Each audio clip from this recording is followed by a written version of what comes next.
What's up everyone and welcome to our League of Legends Top 5 Play show here on YouTube. Be sure to stay until the end for a fun and different kind of bonus clip to end the show, a mystery if you will. Starting off this episode at our number 5 play, we have Gustix on Pantheon, and at the start we see he's low in health and Ahri is coming to gank him from his jungle, but remember he has no vision on her. He walks towards his Tri-Brush and then all of a sudden he gets charmed, but he instantly cleanses it, avoiding the return damage from the orb, and then jumps to Alistar with a lightning fast decision and flashes back to his tower. Realizing they can easily dive him and he has nothing up, he goes for it, starting Grand Skyfalls. Ahri ults towards him and he gets hit, but right before his second charge he narrowly escapes in between his tier 2 and 3 turrets at top lane. Juking his or her way into our 4th place spot is Pregnant Girl Malphite. We see Gragas body slam in an altar, dealing a lot of damage as she retreats back, and then he uses his Q, but she flashes just in time. He body slams in closer and ignites, waiting for his Q to come up. Malphite uses a health potion to help stay alive, and then he jukes both the spear and barrel, then pathing into the jungle. Gragas falls using his Z as Akali jumps on and Nidalee grabbing the kill. Gragas decides to keep on following the Malphite, but as she nears the exit, Gragas flash body slams, but she jukes it out again, turning around to land a Q for the movement speed as Malphite and Skarner stay around, making sure he can't jump over the wall or escape, securing the kill. Incredible jukes.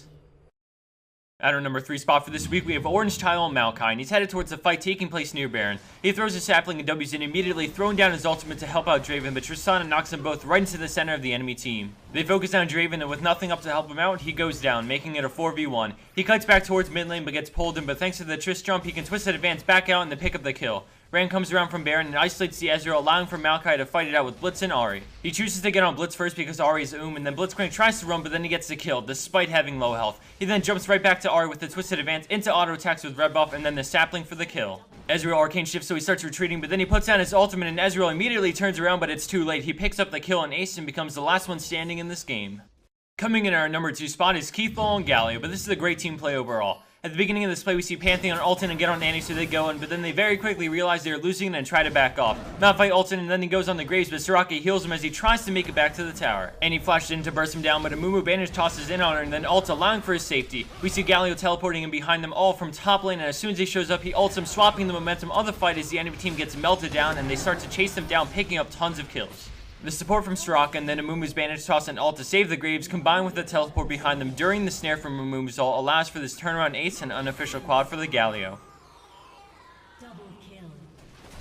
And for our number 1 pro play for this week, we have Bard Wooders on Graves, and at the start of this clip we see that his team got caught and he's the last man standing. He managed to escape, so the enemy team decides to neglect his presence and push mid for the win. He originally was going to recall to try and defend long enough to buy his team time to respawn, but then his team calls for him to just backdoor. As you can see right now, the enemy Amumu is back at his base to defend against Graves. Garen and Corki are running down mid to start on the inhibitor, and Blitzcrank and Fiddlesticks are in the middle of the map pushing the minions for mid lane. As Graves starts on the tier 3 top turret, we see Amumu flash and he misses his bandage toss, but he goes in anyways, forcing Graves to back off the tower. He throws down Smokescreen and then turns around with the buckshot, getting on Amumu as the enemy team gets the inhib and runs towards the Nexus turrets. Amumu at this point is just trying to stall. He figures he should see the victory within a few moments from now, but he goes down and Graves continues. He decides screw this as he runs past the tower to join up with his minions at the Nexus turrets. His first turret goes down back at base, and the enemy team realizes that since he has been pushing, he forced Fiddlesticks and Amumu back to base, and now they don't have enough damage to finish it off because blue team is respawning. With them retreating and taking whatever they can on the way back, Fiddlesticks rushes in on the low health Graves, but he turns the buckshot and then lands a nice smoke screen into a dash forward as he gets fear, but he instantly Quicksilver sashes the CC and kills him through the drain. By now the enemy team set their gears to head back to base to defend.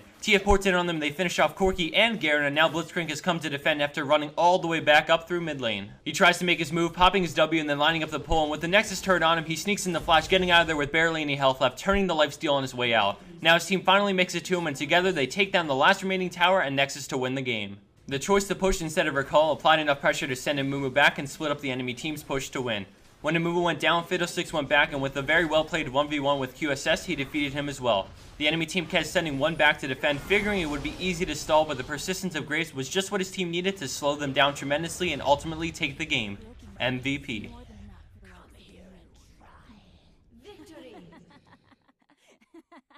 For the special bonus clip of the week, leave a comment down below to help solve the mystery.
Keep in mind the Renekton did not have teleport this game and Wukong had already knocked him up, so it isn't the bug where they go flying in the sky. Wukong moved with the Renekton outside the bush and he had flash, but you don't see him use it in the bush or hear it. How did he pull this trick? Leave your answer in the comment section below. Thanks again for watching everyone and have a wonderful day.